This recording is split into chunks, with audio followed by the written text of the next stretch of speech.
أعوذ بالله من الشيطان الرجيم بسم الله الرحمن الرحيم الحمد لله والصلاة والسلام على رسول الله.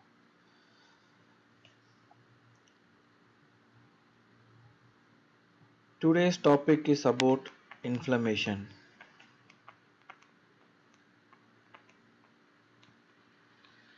Inflammation, which is very important because it is a protective mechanism.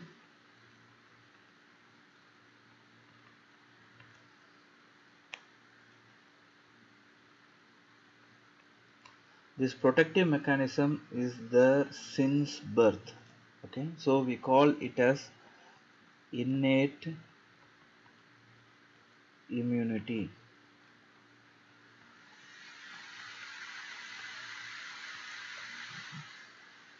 So you should ask this question: why there is need of inflammation? So inflammation is necessary to remove any bacteria, virus, parasite, or any microbes. In general, any microbe which enters the body, it has to be removed. So it is removed by many ways, okay, by our immune mechanism. But one of such mechanism is inflammation. And we all now know cellular injury. Okay, so in cellular injury, if it is irreversible, it leads to necrosis. To remove the necrotic cells, to remove the necrotic cells or necrotic tissues, we need inflammation. Okay. So before going to the inflammation in detail, I would like to tell some basics to understand the inflammation better. Okay, so I'm going to draw a capillary. Okay,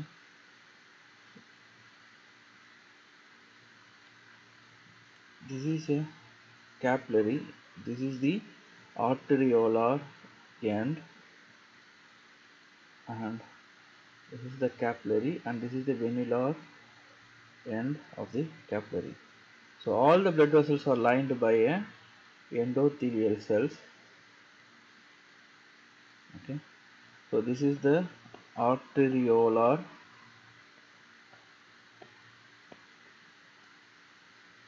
side, this is the venular side. Okay, so this is epithelium. Okay,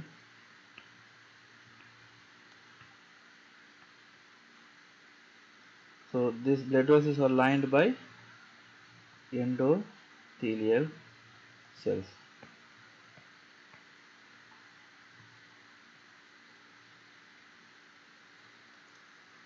So normally in tissue fluid exchange, okay, we have a blood. The blood has plasma.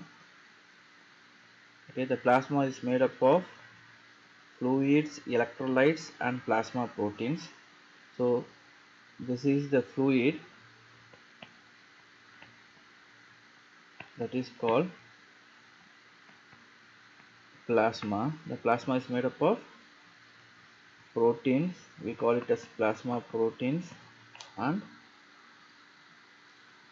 electrolytes, water.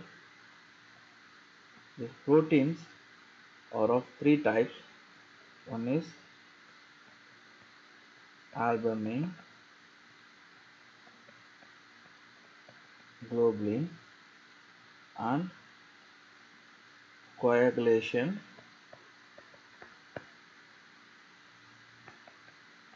protein. Okay. So we have fluids and water and electrolytes, and we have proteins. Okay, these are the blue color is the proteins. Okay, and we have cells. Okay, we have RBCs, WBCs, which travel in the center of the blood. Okay, so normally the arterial side has hydrostatic pressure, hydrostatic pressure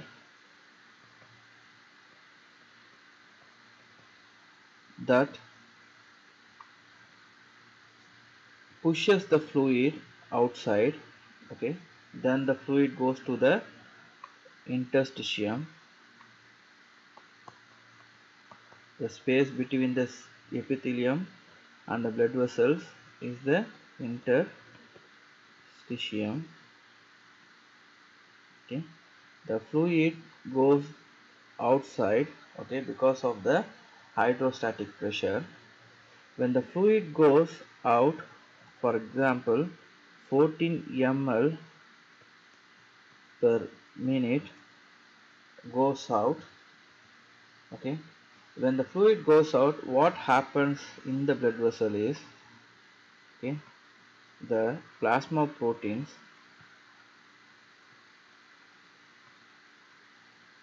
concentration is increased, because the fluid, that is the fluid is going out.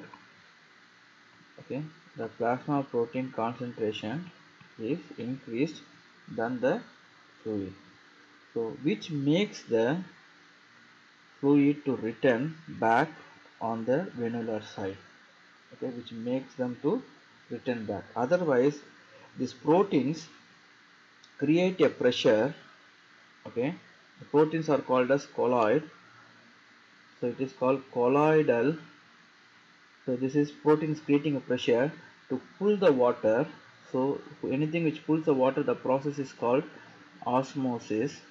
So this is called colloidal osmotic pressure. This is called colloidal osmotic pressure.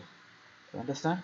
So because of the capillary hydrostatic pressure, the fluid goes out. The fluid goes out. Okay, in other words, because of the hydrostatic pressure, the fluid is pushed out. The fluid is pushed out, and because of the colloidal osmotic pressure in the capillary, which is created by the plasma protein, which brings back the, which pulls the fluid back. Okay, so how much of fluid returns? 12 ml per minute. How much of how much of fluid goes? 14 ml per minute, but it is returned only 12 ml per minute. So the rest of the 2 ml of fluid, we have a channels called lymphatic channels, which is present in the tissues. Okay, this is called lymphatic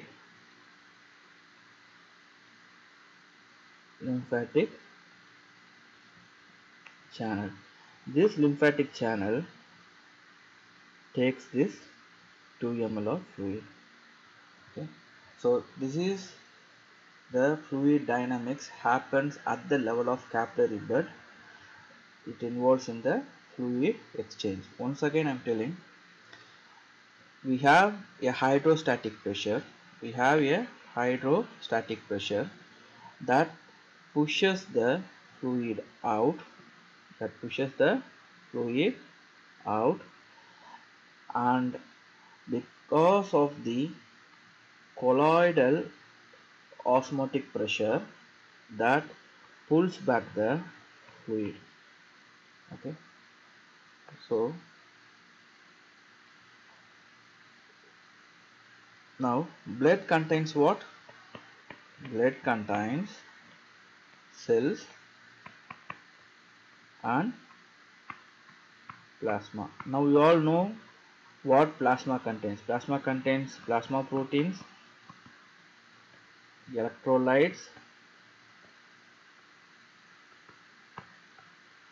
and water. So this plasma proteins are of three. One is albumin,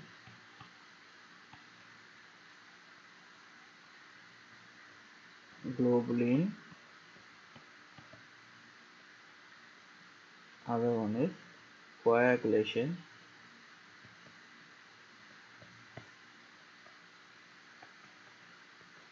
proteins. Okay. So you all know about electrolytes and it contains water. Now coming to the cellular component of the blood, okay, we have three types of cell.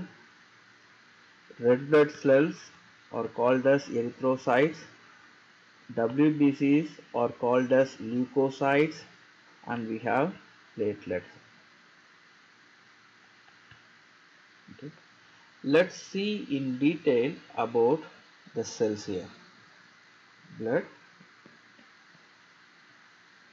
cells. Okay. In the blood cells, I am going to tell some detail about WBCs. Okay. WBCs. So WBCs, you all know there are 5 types. What are they? Neutrophils. Second one is eosinophils.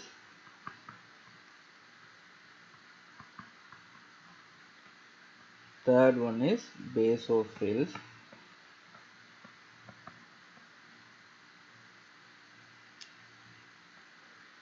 Fourth one is lymphocytes.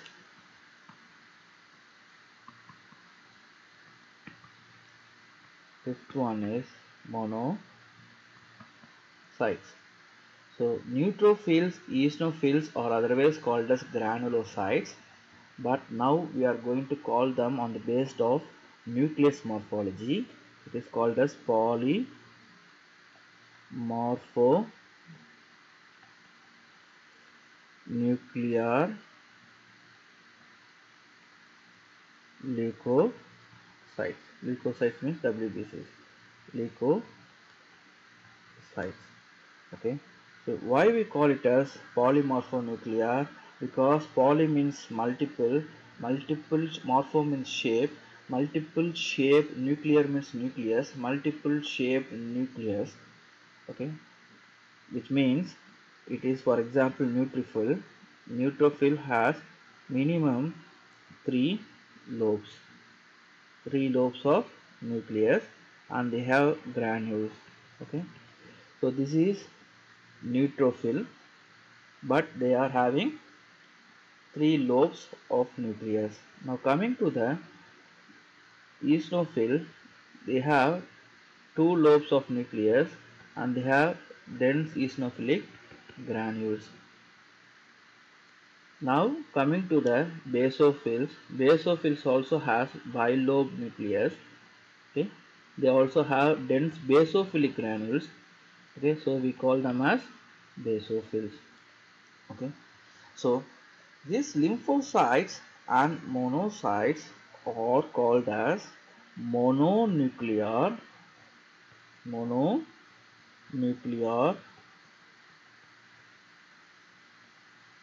leukocytes. Okay, so this lymphocyte has mono means single morphological appearance of the nucleus.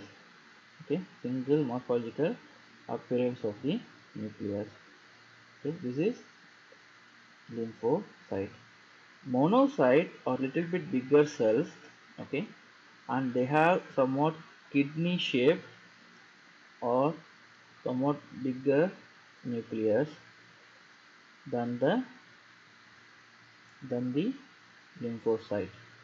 Okay, so this is monocyte. Okay, What's the importance of discussing different morphology of WBCs here? Why? Because polymorphonuclear leukocytes are involved in acute inflammation.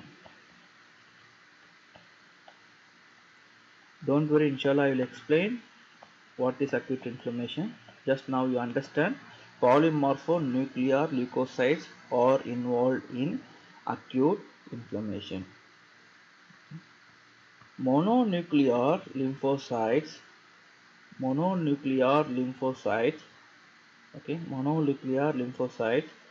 are involved in chronic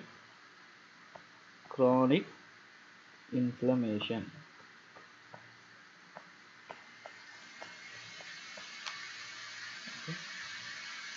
So just to understand this, that we have different types of WBCs. Okay, what are they? We have neutrophil, eosinophil, basophil. These all three together called as polymorphonuclear leukocytes because of their appearance in the nucleus.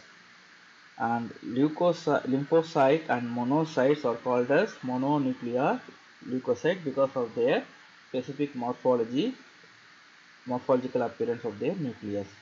So polymorphonuclear leukocytes are involved in acute inflammation.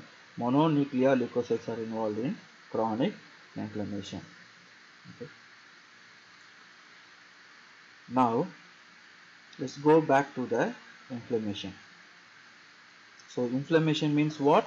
It is a protective mechanism.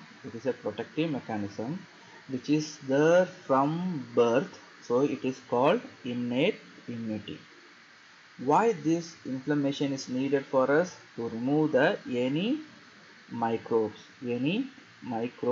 which enters our body, we remove by using inflammation, or there are other mechanisms can be used in our by our body to remove the microbes. So one of such mechanism is inflammation. Okay, and another thing which they are very important is to remove the necrotic cells. You all know when the cellular injury happens, when it is becoming irreversible, what happens? The cell die in the form of cell death. Remember, all pathological causes of cell death is by necrosis. So when the necrotic cells are formed, what is the characteristic feature of necrosis? They induce inflammation. Why they have to induce inflammation? Because they have to be removed. They have to be removed from the tissue. The necrotic cells has to be removed from the tissue. The necrotic area of the tissue has to be removed, so that once it has been removed, the process of healing starts. Okay, the process of healing starts. So this is the basic thing in inflammation. Okay, so now let's go little bit further. Okay.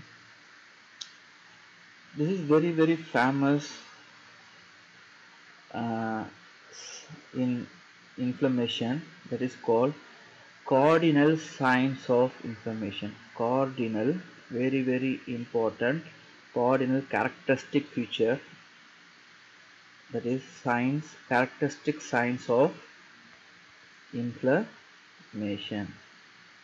Okay, right? See, I'm going to take some very common example so you all can understand better. So what example I'm going to take? It's very common example.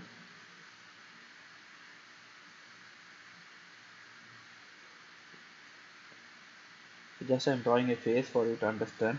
Don't worry about this nose. Okay. So what happens if the person gets some bacteria here in his face? You all know the pimple. Very common infection happens in the skin, usually seen in the face.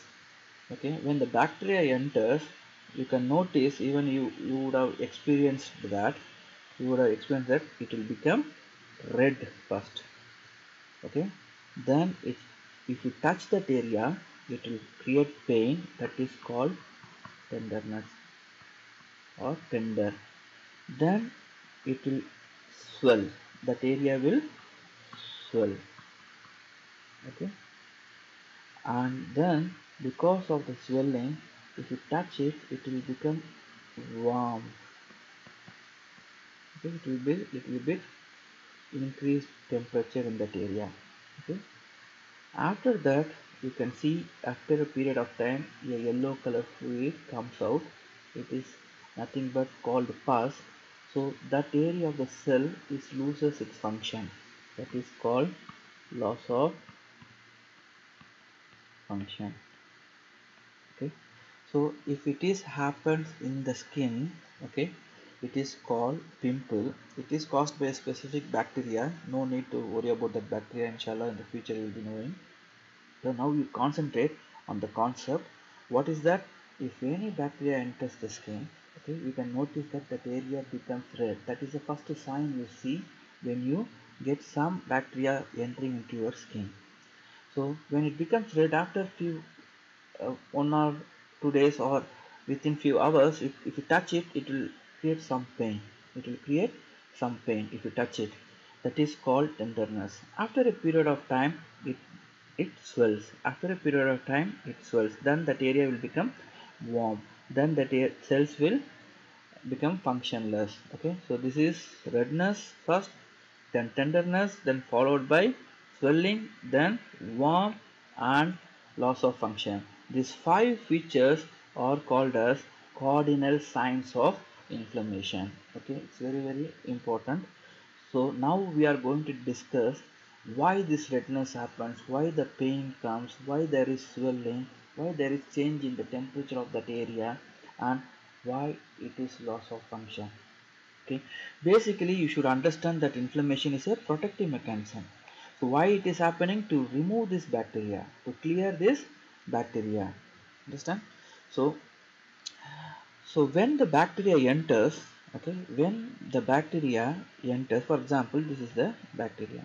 When the bacteria enters, okay, so we have lot of tissue macrophage. Okay, this tissue macrophage or silently it will be there in this in the tissues. Okay, it's a very powerful cell which involves in the phagocytic system. What do you mean by phagocytic system? Just this macrophage goes and take this bacteria, understand, take this bacteria, and they have powerful lysosomes. Okay, and they will try to destroy, they try to kill the bacteria by taking that bacteria into the lysosomes, by taking the bacteria into the lysosomes, and they will destroy this bacteria. So you should understand the bacteria also grows. Okay, so that time the macrophage is not sufficient. So immediately this macrophage secretes some chemical substances that are called chemokines. Okay, chemokines. This chemokines is like a messenger. Okay, it goes to the blood. Okay, it enters the circulation, it enters the blood. Okay, so the blood is inside where? Inside the blood vessel. The blood is inside the blood vessel. Now you all know the blood vessels are lined by what? By the endothelial cell. The endothelial cells are very important. Very important. They are very powerful cell. They are very powerful cell. Okay, they are very powerful cell. Okay, they has lot of function in maintaining the blood as a fluid medium, and in inflammation and in immune process. It involves in all most of the process of our uh, uh, entire human systems. Okay, the endothelium cells gets involved in all the process of the human being. So you have to understand. So you should know more in detail about endothelium. Inshallah, one each module when you cross, we will be discussing more about endothelium.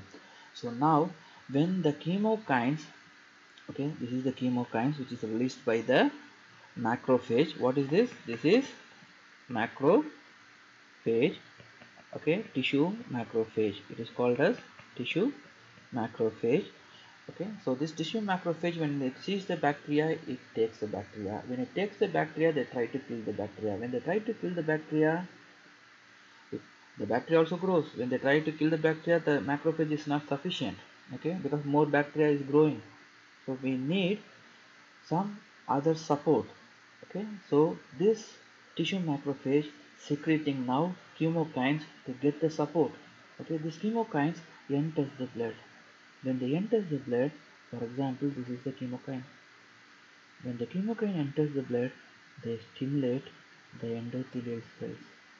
They stimulate the endothelial cells or other cells in the tissue itself. For example, we have another type of cell called mast cell.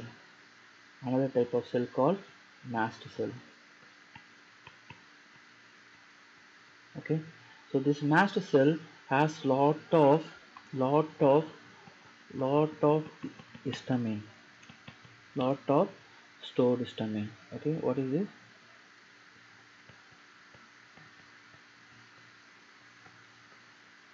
Understand? So this chemokine can stimulate the mast cell also. Okay, so these endothelial cells or these mast cells can, what happens once it is stimulated by the chemokines, they secrete histamine. The histamine go back to the blood vessel.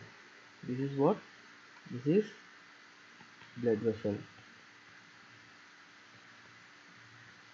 When they go back to the blood vessel, they stimulate the blood vessel to do a most important function, what is called, now understand, after the stimulation of histamine in blood vessel,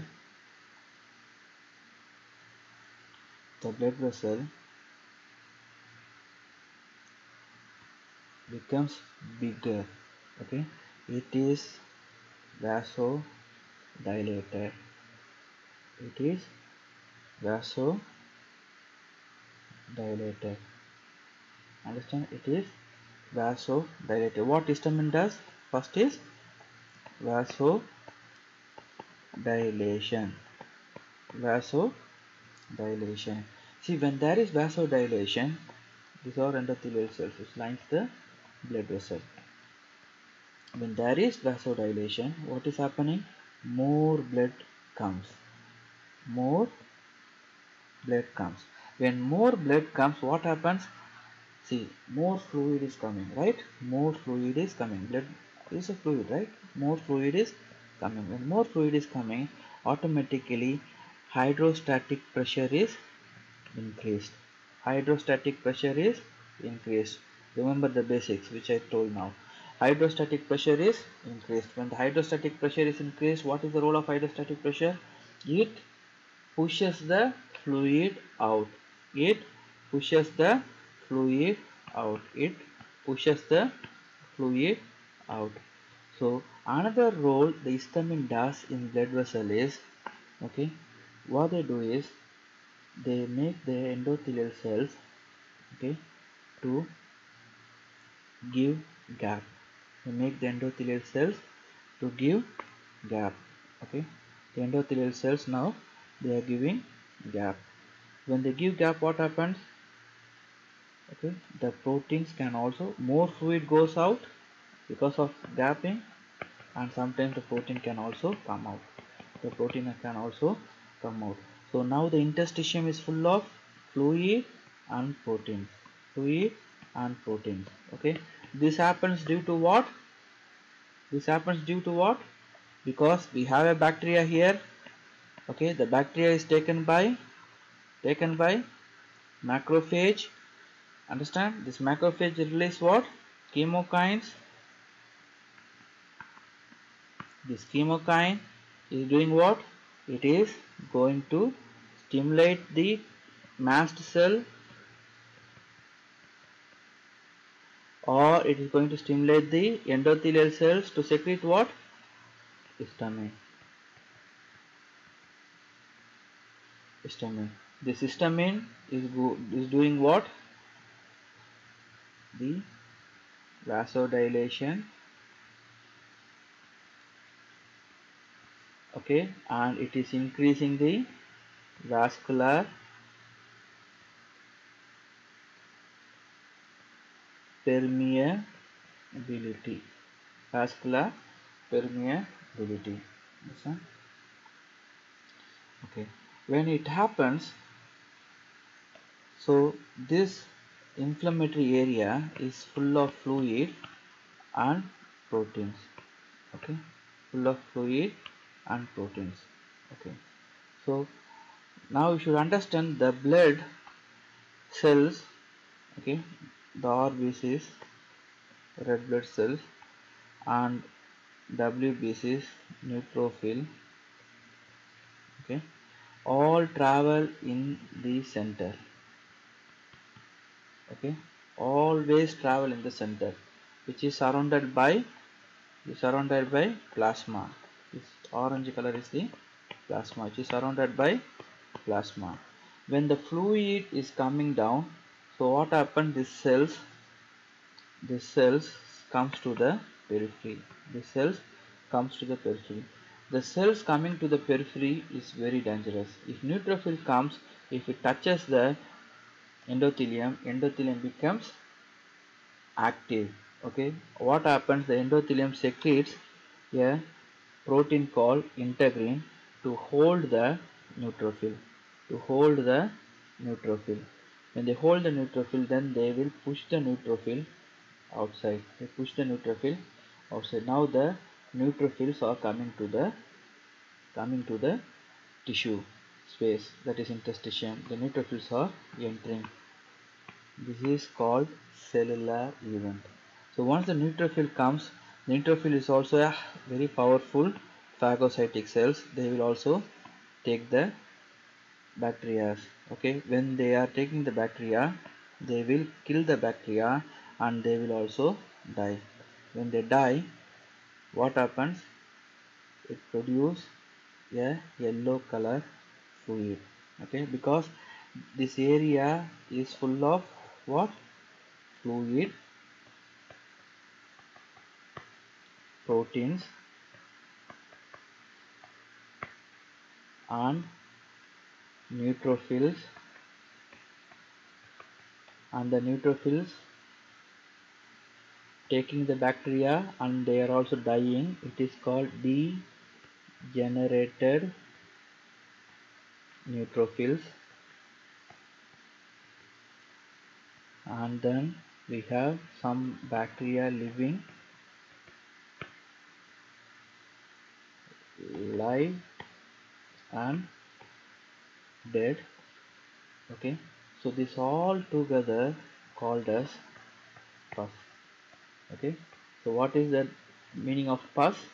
Pus is a yellow color fluid which contains fluid, proteins, neutrophils, degenerated neutrophils, and it may have infected bacteria or infected organism, whether live or dead.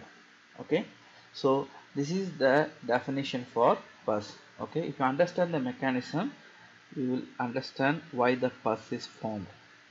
Okay, so this is the mechanism for the pus formation. So when bacteria comes, it happens within 1 or 2 days. It is very short duration. Okay, and it is very fast. Okay, and it is by the inflammatory cells, neutrophils, or otherwise called as polymorphonuclear leukocytes. Okay, and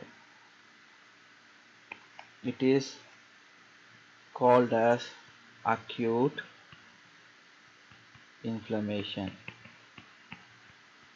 It is called as acute inflammation, right? It is called as acute inflammation. Understand? So once again, let me summarize what happens if bacteria comes. Okay, so this is the blood vessel or lined by endothelial cells. Blood vessels are lined by endothelial cells. So it is a normal blood flow. Now in the normal blood flow, the cells travel, the WBCs, RBCs, RBCs all travel, platelets all travel in the center, okay, that is called lamellar flow. Okay, we have surrounded by plasma fluid. You all know plasma has protein, electrolytes and water.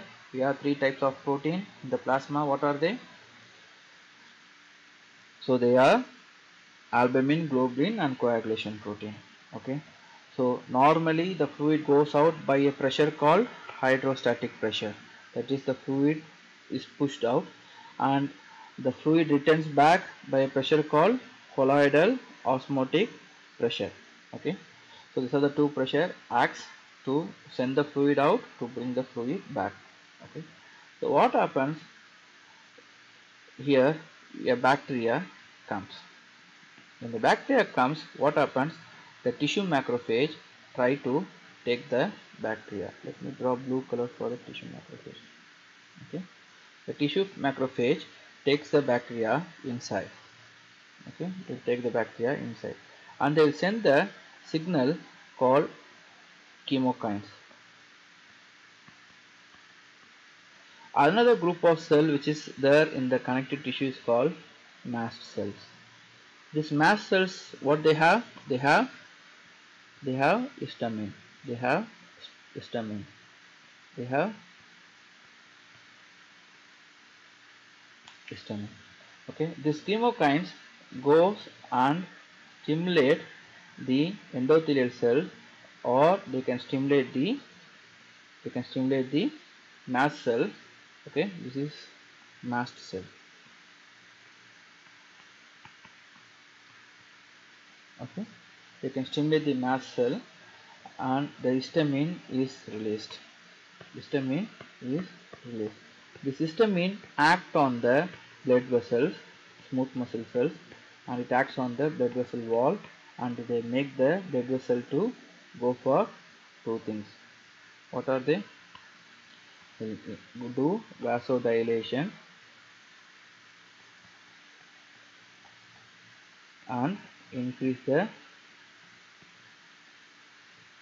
vascular permeability.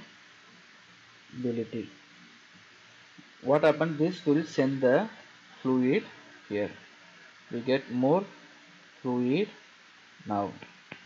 Okay, more fluid now, and we get more proteins. Okay, so during this process the cell come to the periphery, that is neutrophil, and endothelium gets activated and they hold the neutrophil and they send the neutrophil out. They will send the neutrophil out. Okay, they will send the neutrophil out. So when they are sending the neutrophil out, the neutrophil comes to the area of bacteria and they will remove the bacteria. During that process they will kill the bacteria, and they will also die. The neutrophil also die. So now this area is surrounded by what? This area is surrounded by fluid, protein, neutrophil and degenerated neutrophil, then bacteria, whether live or dead. So this is called as pus. This is called as pus. Understand? So now we discussed how the inflammation, that is acute inflammation, happens. Okay, so acute inflammation is something which happens very fast in short duration of time. Okay, it happens something very fast in short duration of time. Okay, so short duration of time, very rapid. Okay, for example, it happens in 2 or 3 days. It is very rapid and they produce necrosis, right? First is nothing but it is a necrosis. They produce this tissue destruction because they are killing the bacteria as well as they are also dying, and the cells involved is polymorphonuclear leukocyte. Polymorphonuclear leukocyte. Okay. So now we are going to discuss about chemical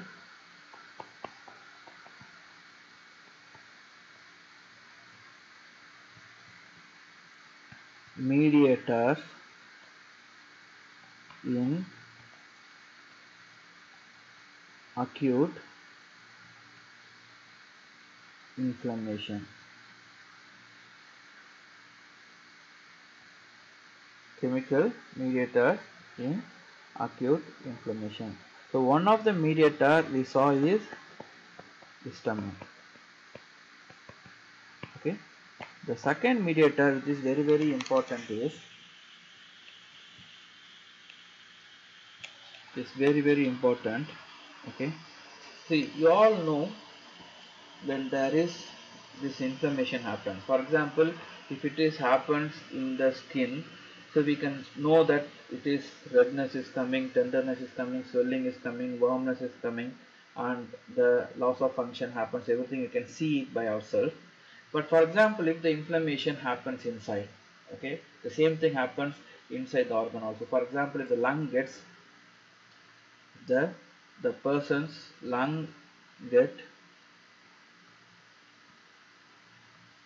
lung get infection. For example, the bacteria enters the lung, the same thing happens. Okay, the same pus is formed here,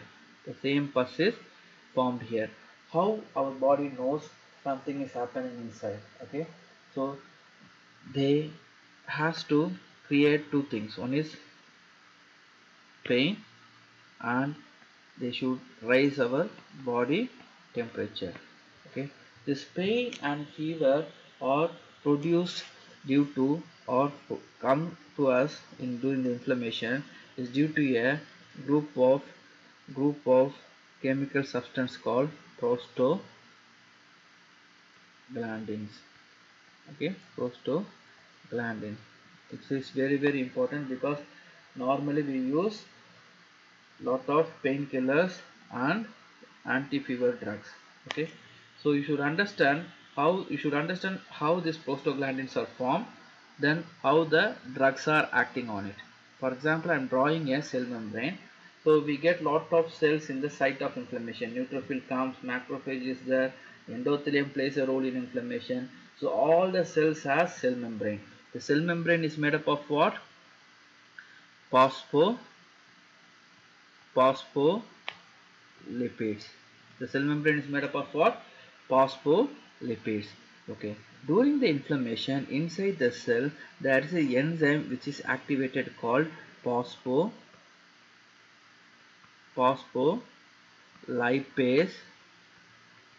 A2.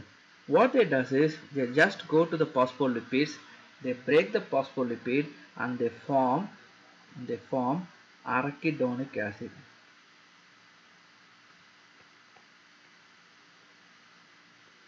This arachidonic acid is broken down by an enzyme called cyclooxygenase.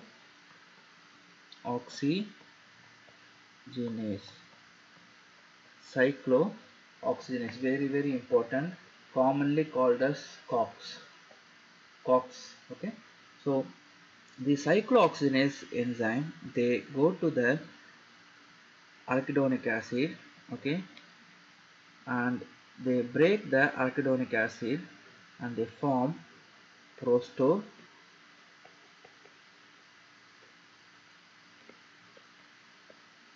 the prostaglandins. This prostaglandin brings the fever and somewhat related to the pain. Okay, so to stop the fever, to decrease the fever, okay, to decrease the temperature which is rising in inflammation, so we can, if we can able to block if we can able to block this enzyme, okay, if you can able to block this enzyme, you can cut this prostaglandin.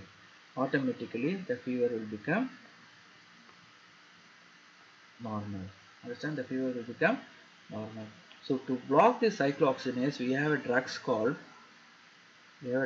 which can block this cyclooxygenase is aspirin and non-steroidal anti-inflammatory drugs like indomethacin, all those stuffs can block the cyclooxygenase. Okay, so when they block the cyclooxygenase, you should understand this prostaglandin is needed in another organ. Okay, in another organ, okay, you should know another organ called stomach. Okay, the stomach secretes what? Stomach secretes acid. Okay, the stomach secretes acid. So acid can damage the stomach wall, so it is protected by a another secretion by the stomach cell. It's called mucus. It's called mucus. Understand? The mucus protects the stomach wall from the acid. So acid and mucus should be in a balanced way, otherwise it will completely damage the stomach wall and produce ulcer. For the production of mucus, okay, we need prostaglandins. We need prostaglandin. For the production of prostaglandin, we need what enzyme? We need cyclooxygenase, commonly called as COX. Okay, if you block the COX here, by aspirin or NSAID, you are going to block the COX here, so which will reduce the prostaglandin, which will reduce the mucus, and it will leads to what? And it will leads to gastritis and ulcer. It leads to what? Gastritis and ulcer formation. So this is the side effect of aspirin or non-steroidal anti-inflammatory drug. Okay, so then they did a lot of research and they found there are two types of cyclooxygenase, COX-1 and COX-2. Okay, so and they found COX-1 is needed in the mucus formation and COX-2 is needed in the inflammation. COX-2 is needed in the inflammation. Understand? So COX-2 is needed in the inflammation. So COX-1 is needed in the mucus formation. So they found another kind of inhibitors called COX-2 inhibitors. They can block the COX-2. Okay, so then they found very happy because the side effect of gastritis is avoided, because for the production of prostaglandin in the stomach we need COX-1, so it is not blocked. So only the COX-2 inhibitors block only the COX-2 which is happening in the inflammatory site. Okay, so what happened is, after a period of time they found COX-2 inhibitors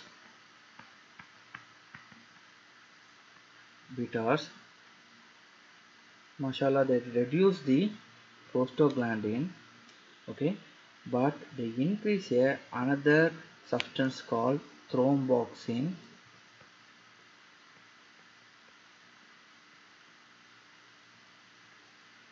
A2. Okay, thromboxane A2. Okay, so thromboxane A2 will, thrombo means clotting, so thromboxane A2 will make the blood, okay, this is a blood vessel, okay, okay, make the blood vessels to go for clotting. When they go for clotting, what happens? When they go for clotting, what happens? They will block the blood supply. So it creates what? It creates ischemia. It creates ischemia. Okay. When it happens in the coronary artery or the artery which supplies the blood to heart. Okay, which supplies the blood to heart. If coronary, which supplies the blood to what? Heart. Which supplies the blood to myocardium. That is heart muscle. Myocardium. Okay. So what happens if in usage of COX-2 inhibitor, they decrease the prostaglandin, they reduce the fever, they reduce the pain, but they increase the thromboxane A2. This thromboxane A2, they make the blood to go for clot because they do platelet aggregation. They do platelet aggregation. Understand? So they do platelet aggregation. So they activate the platelet, and the platelet will start clot formation. So the clot is formed. If the clot is formed in the coronary artery, they produce ischemia to the myocardium. So the myocardium will go for infarction. The myocardium will go for infarction, that is heart attack. So the side effect of COX-2 inhibitor is the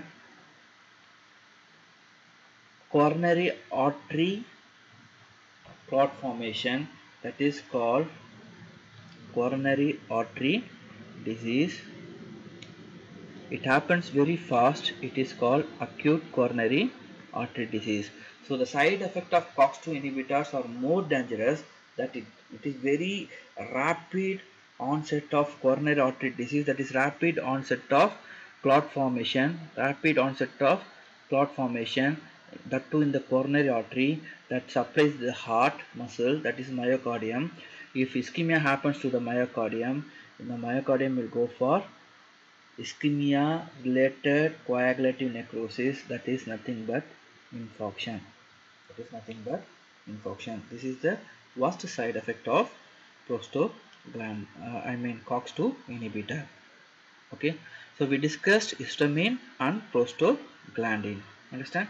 So now we are going to discuss about other chemical mediators. Okay, so the third mediator which I am going to discuss is, it is called cytokines. Okay, very important. There are two cytokines which actually involves in acute inflammation: interleukin 1 and tumor necrosis factor. It is secreted by the many of the inflammatory cells, and especially the neutrophils, even endothelial cells. It is secreted by many of the inflammatory cells. What they do is, the interleukin 1 and TNF, they activate the endothelium. They activate the endothelium. Understand? They activate the endothelium. Okay, and it damages the endothelium. Okay, so you have to understand this IL-1, interleukin 1. IL means interleukin 1, and TNF means tumor necrosis factor. These two are involved in acute inflammation.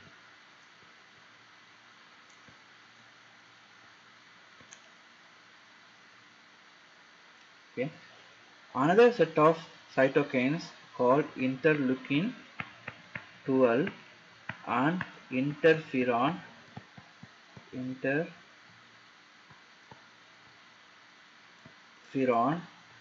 gamma.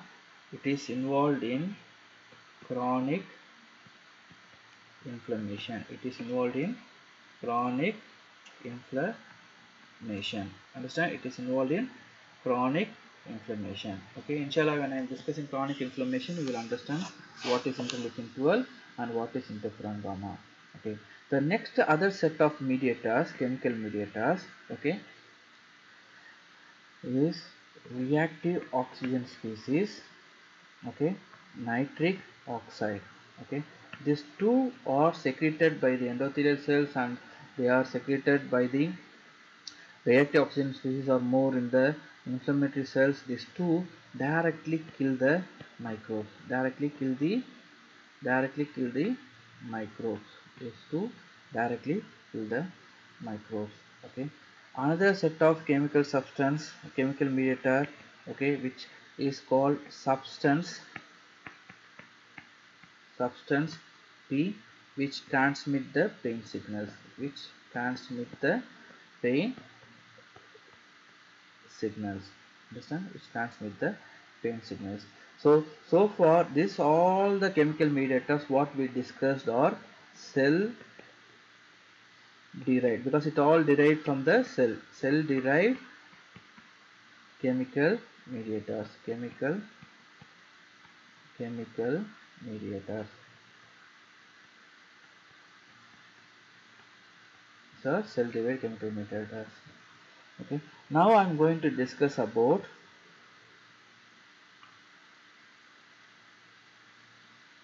plasma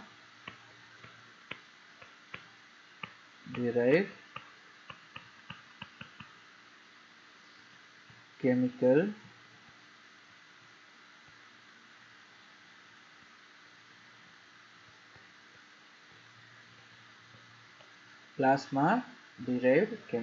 mediators.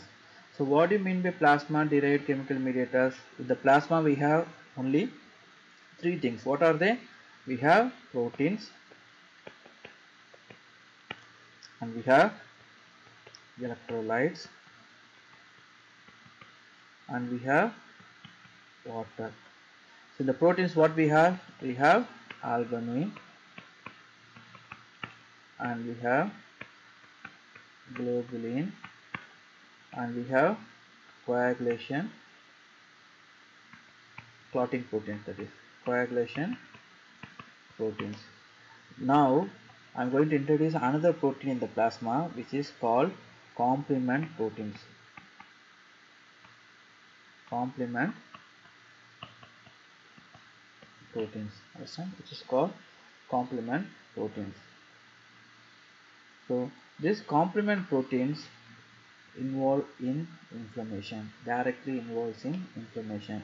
See, there are different types of complement proteins, C1 to C9, C1 to C9. Okay, inshallah at this level you understand this complement protein gets activated when there is antigen in the body, or when there is antigen plus antibody complex are formed, they get activated.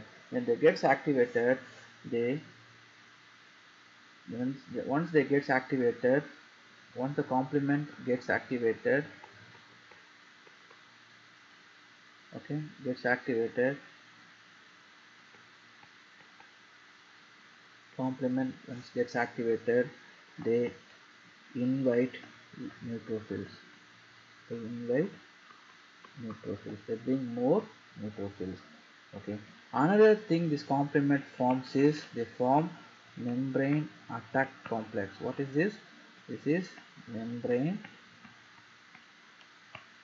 attack complex. What they do is membrane attack complex. For example, this is the bacteria. They go to the bacteria. Okay. For example, this is the bacteria. This is the bacteria. This is a bacterial cell wall. They go to the bacterial cell wall, okay, and they form a hole here. They form a hole here. They form a hole here.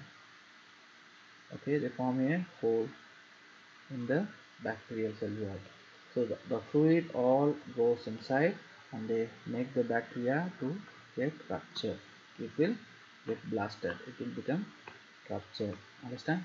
So this is the powerful thing they can form is called membrane attack complex, which can directly kills the bacteria or any microbes.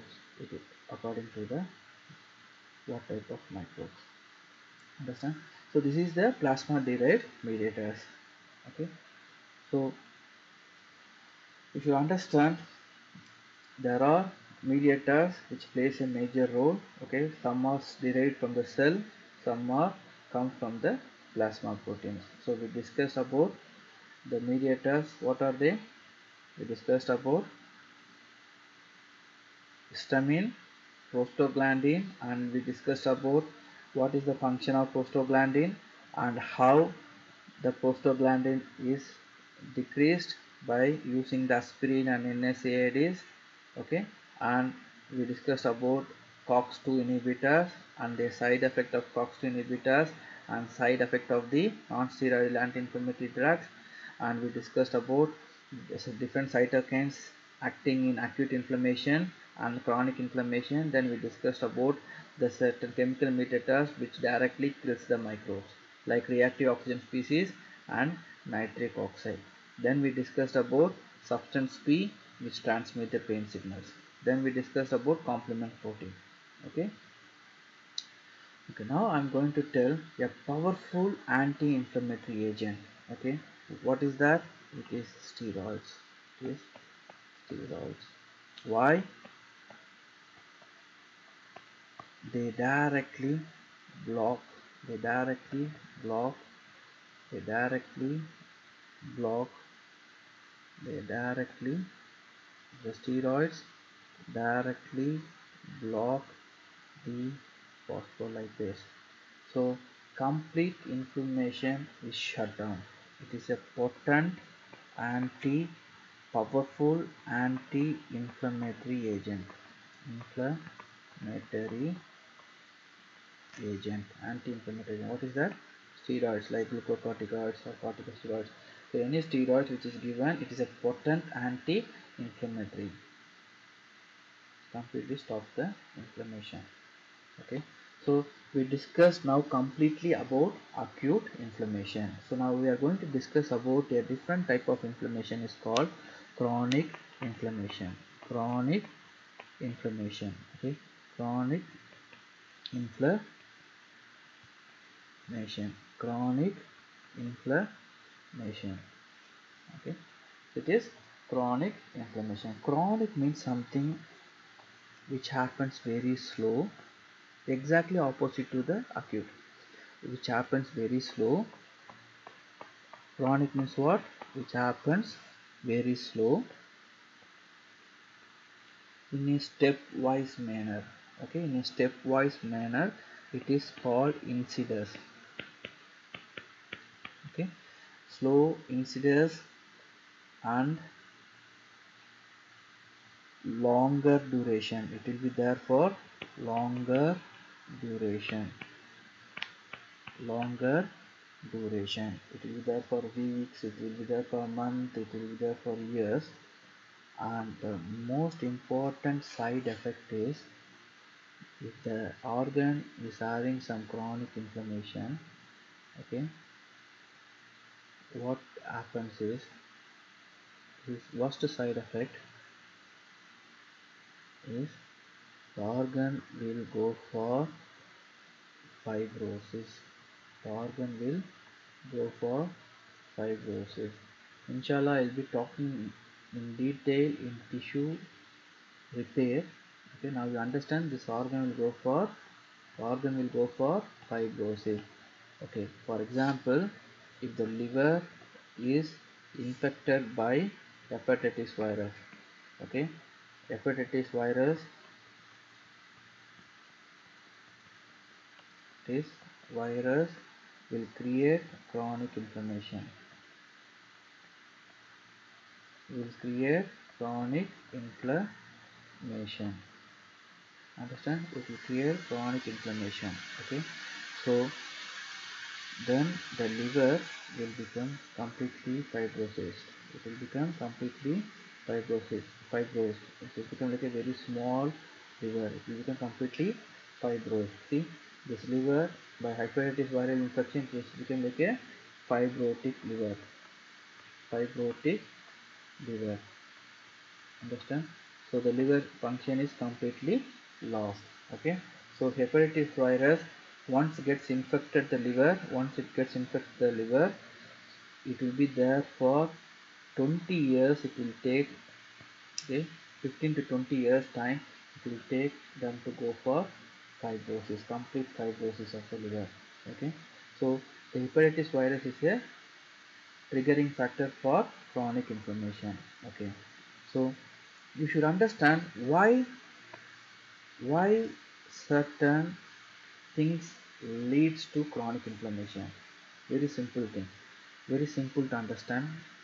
anything Anything which is there in the person for longer period, persistent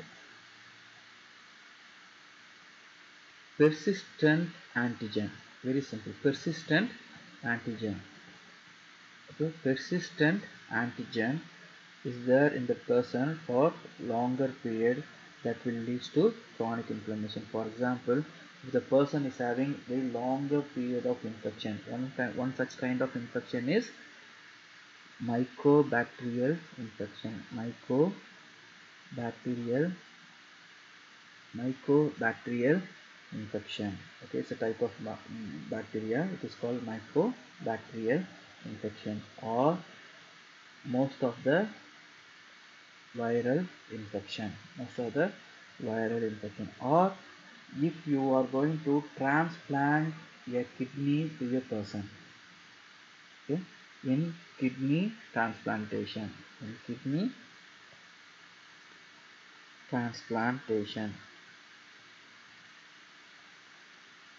okay, because other person's kidney act as a foreign body. Another thing is, if silicone breast gel, silicone silicone breast gel. Okay, so it is a cosmetic surgery done for the uh, breast enlargement, or for the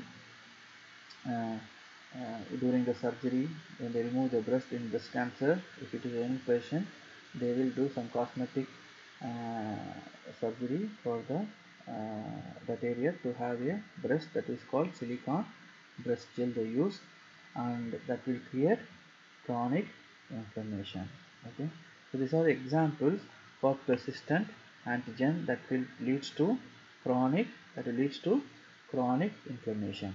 Okay, so what happens in chronic inflammation? Let us take some example and we will understand. So we will take an example. We have a mycobacterium. This is the mycobacterium. Okay, when the mycobacterium comes, okay, when the mycobacterium enters the person, we have tissue macrophage. Okay, we have tissue macrophage. The tissue macrophage, this is the macrophage. This is macrophage. This is macrophage. What happens? This tissue macrophage will try to take the mycobacterium. When they try to take the mycobacterium, they will engulf the mycobacterium. When they take the mycobacterium, they will become active. Active means they will start secreting some kind of protein. Okay, they will become like a active macrophage. They will become like a activated macrophage. Activated macrophage. This activated macrophage is otherwise called as epithelioid cell. Epithelioid cell. Epithelioid cell, because it looks like a epithelium. So once they become activated, they release a interleukin called interleukin 12. Okay, this interleukin 12 goes and activate a lymphocyte called T lymphocyte. What is this? This is T lymphocyte. Okay, this T lymphocyte will gets activated and they release another important chemical substance called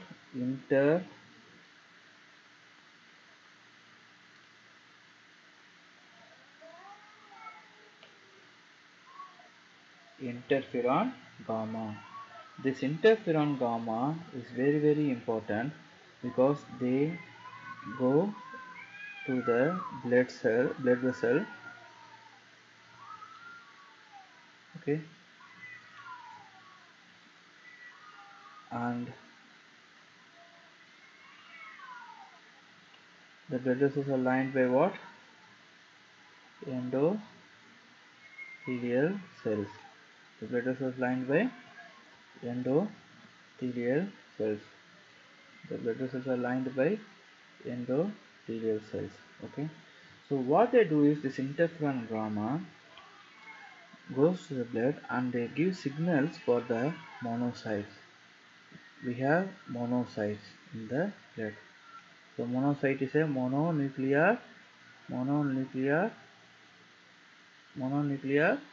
leukocyte. Okay, what is this? This is monocyte in the blood. Once the interferon gamma sends signal, this monocyte comes out of the blood. This monocyte comes out of the blood. Once they enter the tissue, once they come out of the blood, once they enter the extravascular tissue, okay, then it is becoming macrophage. It is called macrophage. Once they enter the tissue, it is called macrophage. Understand? So now many monocytes are coming and they are making, okay, they are coming out and many macrophage are coming to the microbacterial area and taking the mycobacterium. Understand? They are taking the mycobacterium. Understand? Once they take the mycobacterium, what will happen? They will become activated. They will become activated and they will release interleukin 12. Okay. So another most important thing is this interferon gamma can directly activate the macrophage. They can directly activate the macrophage. No need to take the mycobacterium. They can directly activate the macrophage. Okay. When they become activated, they have big nucleus. Okay. So that's why they called as epithelioid cell. This is what? Direct activation of macrophage. This is activated macrophage. What the activated macrophage does? So they release interleukin 12. So once the interleukin 12 comes released, they will again activate the T lymphocyte. Then T lymphocyte secretes interferon. It goes for a cycle. It goes like a cycle. So in the end, we get lot of macrophage. Okay, and the macrophage takes and they become activated. Okay, when they are taking this mycobacterium, okay, they will kill the mycobacterium and they will also die. The center area will become necrotic. Surrounded by the activated macrophage and T lymphocyte. Okay, then it all have macrophage and they have activated macrophage. What happens when more activated macrophage are formed? They form a all unite together and they form a very large big cell which contains multinucleation. So this cell is called giant cell. This is very giant cell due to what? This activated macrophage joins together because of more crowding. They all join together and they form multinucleated giant cell. It is giant cell which has multinucleated.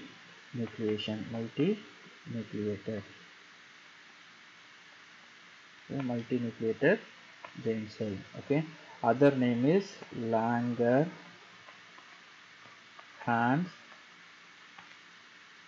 giant cell. Langerhans giant cell. Understand? So now we have what in that area of the infection? We have central necrosis. So central necrosis, it looks like a cheese. It is called caseous central necrosis. Understand? So this kind of chronic inflammation is called granulomatous inflammation. Why? This whole structure is called as granuloma. Granuloma. So in a chronic inflammation, if you see a granuloma, it is called granulomatous inflammation. It is called granulomatous inflammation. And if the granulomatous inflammation contains caseous necrosis, it is called caseating granulomatous inflammation.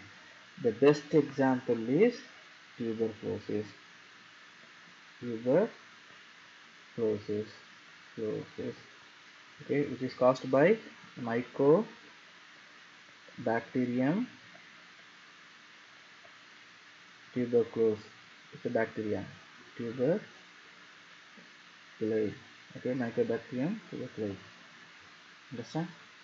So, if you understand, if I say something specific, caseating granulomatous inflammation, which means there is another kind of granulomatous inflammation, granulomatous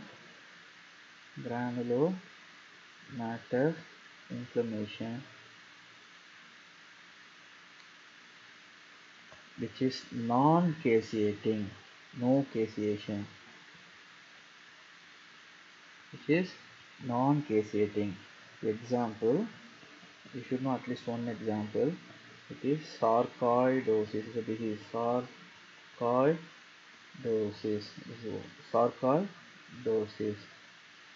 Sarcoidosis. Inshallah, we will be discussing more in the respiratory system modules. Now you understand at least a condition called non-caseating granulomatous inflammation. Example, sarcoidosis. Okay. So this is what happens in chronic inflammation. Okay. So what you have to understand is the cells involved in chronic inflammation are lymphocytes, macrophage, monocyte. The cytokines involved are interleukin 12, interferon gamma. It's very very important. So what I tell an example, you will understand. For example, in a HIV patient, you all know HIV, right? It is a AIDS, acute immunodeficiency syndrome, AIDS. It's a human immunodeficiency virus. This virus actually infects T lymphocyte and they will destroy all the T lymphocyte. Okay, when they destroy all the T lymphocyte, we need T lymphocyte for good chronic inflammation. Why? Because the T lymphocyte here, they secrete what? Interferon gamma. So if there is no interferon gamma, so the macrophage cannot come. What happens? We cannot kill the tuberculosis bacteria. So the bacteria grows fast and the person will die soon. Understand? So this is what happens in AIDS patient because they destroy all the T lymphocytes. So no interferon gamma. No interferon gamma, which makes the tuberculosis infection to spread fast and the patient will die. Understand? So this is about chronic inflammation. Okay. So I'm going to discuss something. If inflammation happens, okay, what systemic changes happens? What systemic changes happen? You all know one systemic change. What systemic changes happens? First change is fever. Why the fever comes? Because of increased prostaglandin. This increased prostaglandin happens when there is TNF and interleukin 1. Okay, they will make the cells to produce more prostaglandins, and the prostaglandin goes to the hypothalamus, and change the temperature set point. Okay, so it increase the temperature, so results in fever. Okay, so any bacteria or any substance which increase this TNF or IL-1 or which increase the prostaglandin, okay, that is called pyrogens. Pyro means fever. Okay, that is called pyrogens. Okay. The next systemic effect is very important because we do lab test for this. So you all know liver, right? So what the liver does is, when there is inflammation, they secrete three kinds of protein. So one protein is called C reactive protein, other one is called fibrinogen, and serum amyloid A. Okay, so we do test for this C reactive protein, that is in the serum we check for C reactive protein. If it is increased, it is a laboratory evidence for inflammation. It is evidence for inflammation. If fibrinogen, we test the fibrinogen by doing a test called erythrocyte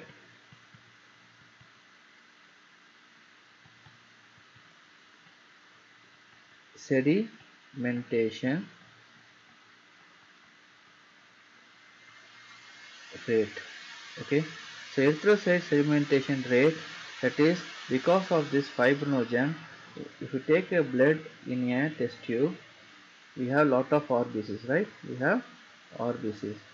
Okay, the RBCs, because of the fibrinogen, the RBCs will settle fast. Okay, the RBC will settle fast. Okay, the RBC will settle fast. Okay, what happens here is, because of fibrinogen, the RBC is like sitting on one above the other, like putting a coin one above the other.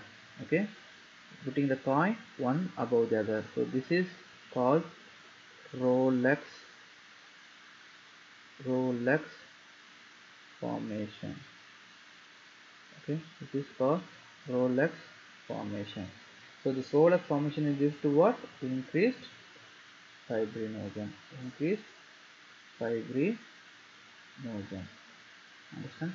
So this is the systemic effect of inflammation. Okay, now usually the doctors will order the most common test is called complete blood count. Complete blood count, which means complete blood cells count. Okay, if the person is having some kind of infection, okay, for example, if he's having some difficulty in breathing and is producing cough, is producing sputum, for example, a person is having difficulty in breathing, okay, and he is having cough plus sputum, right? Okay, and in this case, okay, something happening to his lung, right? Something happening to his lung. Okay, so in this case, for all the cases, generally the doctor order complete blood count. Okay, so in this case, if the person is infected by bacteria, the cell in the blood count which is increased is neutrophil. Okay, it is called, if neutrophils are increased, it is called neutrophilia. Okay, so it is, we get an indirect information that it is due to some kind of bacterial related acute inflammation. Okay, It's a bacterial related acute inflammation. In other words, in bacterial related inflammation, the neutrophils are increased more. Okay. If it is related to parasite, or it is related to allergy, asthma, or it is related to fungus, you will get eosinophils increased. Eosinophils increased. So it is called eosinophilia. It is called eosinophilia in parasitic and allergic or fungal infection. Okay. If it is viral or tuberculosis, what happens? The cell increased will be lymphocytes. Lymphocytes are increased, we call it as a lymphocytosis. Lymphocytosis. Understand? So that's how it gives the clue in the laboratory findings. Okay. For example, okay, if the person is having some kind of nasal infection,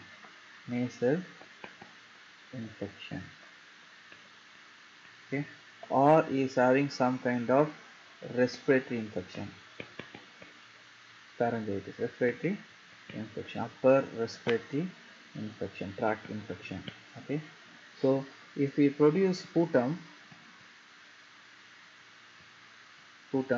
and I will take that sputum and I will see in the microscope.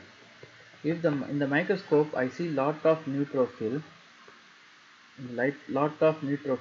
what I call it is most probably due to bacterial related acute inflammation.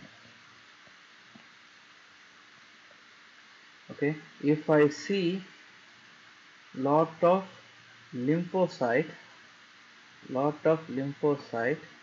and some monocyte or macrophage, I will tell it is some virus or myobacterial related chronic inflammation. Okay. So this is how basic laboratory investigations done on inflammatory conditions.